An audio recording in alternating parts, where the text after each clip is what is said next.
মেহেদী হাসান মিরাজ আর মাত্র এক ধাপ, আর এক ধাপ উঠলেই হয়তো সাকিবকে ছুঁয়ে ফেলবেন। ওয়েলকাম করছি থার্ড ইউটিউব চ্যানেল থেকে। কিছুক্ষণ আগে এই আইসিসি থেকে টেস্ট র্যাঙ্কিংয়ের যে হালনাগাদ হয় অলরাউন্ডার র্যাঙ্কিং সেটা প্রকাশ করেছে। আপনারা সাথে এতক্ষণে সবাই দেখে ফেলেছেন। সেখানে মিরাজের অবস্থান দ্বিতীয়। মিরাজ চতুর্থ অবস্থানে ছিলেন, সেখানে দ্বিতীয় অবস্থানে উঠে আসেন 377 রেটিং পয়েন্ট নিয়ে। নাম্বার ওয়ানে আছেন ভারতীয় অলরাউন্ডার রবীন্দ্র জাদেজা, তার পয়েন্ট 400। এখন আমার প্রশ্ন হচ্ছে যে মিরাজ এই যে দ্বিতীয় অবস্থানে উঠে আসলো, মিরাজের এক নম্বর হইতে আর কতদিন লাগবে? মিরাজকে আসলে সাকিবকে ছুঁয়ে ফেলতে পারেন?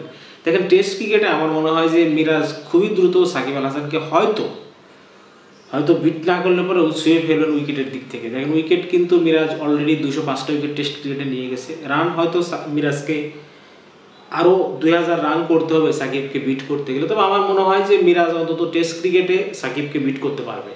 ওয়ানডে ক্রিকেটে পারবে কিনা জানি না, তবে টেস্ট ক্রিকেটে আমার মনে হয় হয়তো কোনো একটা সময় সাকিবকে ছুঁয়ে ফেলবে। আর র্যাঙ্কিংয়ে একে যাওয়াটা তো আসলে এটা মানে খুব বেশি আহামরি কিছু না। একে তো চলে যেতে পারে যে কোনো মুহূর্তে, তার কারণ আর দুইটা সিরিজ যদি মিরাজ ভালো খেলে তাহলে একে চলে যাবে। তো একে যাওয়া মানে কিন্তু সাকিবকে ছাড়িয়ে যাওয়া না। মানে আপনারা এটা মনে করেন না যে র্যাঙ্কিং একে চলে গেছে আর হয়তো এখন সাকিবকেও মিরাজ ছাড়িয়ে গেছেন, বিষয়টা এরকম না। র্যাঙ্কিংয়ে আর দুটো সিরিজ ভালো খেললেই আবার একে যাবে, আবার দুটো সিরিজ খারাপ খেললে আবার নিচে নামে আসবে। তো বিষয়টা এরকম না। এখন বিষয়টা হচ্ছে যে মিরাজের এই সাফল্যে আমরা সবাই আনন্দিত। আশা করব যে সামনে মিরাজ আরও অনেক ভালো রেজাল্ট করবে। হয়তো সাকিব যেমন নাম্বার ওয়ান ছিল দীর্ঘদিন যাবত, তার কোনো কম্পিটিটর ছিল না, সে একাই ওই জায়গাটাতে রাজ করছে। আমি চাইবো মিরাজও ওই জায়গাটাতে যেন ধরে রাখতে পারে, স্টেবল একটা অবস্থার মধ্যে থাকতে পারে।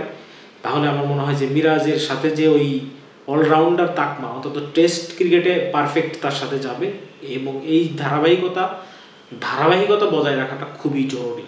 দেখবেন রবীন্দ্র জাদেজা কিন্তু টেস্ট ক্রিকেটে গত 3-4 বছর ধরে নিয়মিত রান করতেছে, উইকেট তো সাথে নিচ্ছেই।